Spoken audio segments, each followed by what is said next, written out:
आज रातिको कति भइसक्यो 10:42 भइसकेको छ। हामी चाहिँ कुरियरको सामान काठमाडौँ दिदीले पठाइदिनु भएको थियो।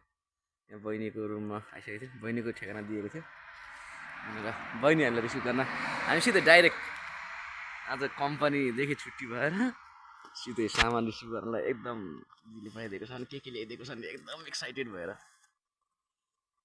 हामी यहाँ आइपुगेको छौँ। बहिनीको रुम चाहिँ यहाँनिर अहिले बहिनी आउँदैछ होला त्यहाँनिर। बहिनी यहाँ सिटदेखि झर्नुपर्ने।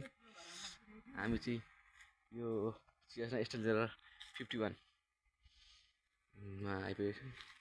51 स्टार 51 भन्छ। यहाँदेखि अगाडि त्यो सियाजना हाम्रो वडा कार्यालय भन्छ नेपालीमा चाहिँ यहाँ अगाडि छ। यहाँ जाडोमा रातिको 11:15 भइसकेको छ।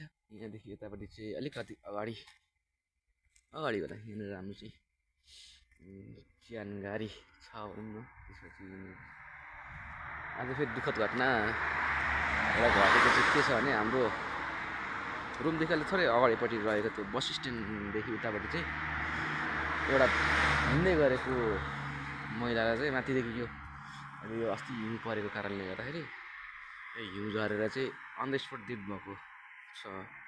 पनि यहाँहरूलाई म धन्यवाद छ। हाम्रो बहिनी यहाँदेखि रिसिसकेको छ। यहाँ झर्दैछ माथि आउँदैछ।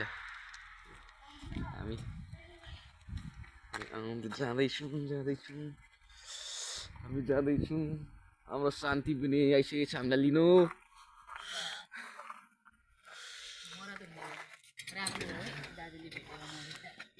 अब हामी चाहिँ गेटबाट इन्टर हान्दैछौँ।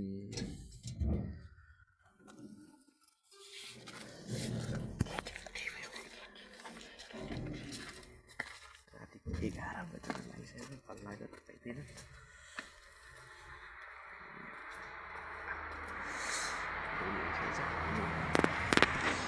इन्ट्री भइसक्यो।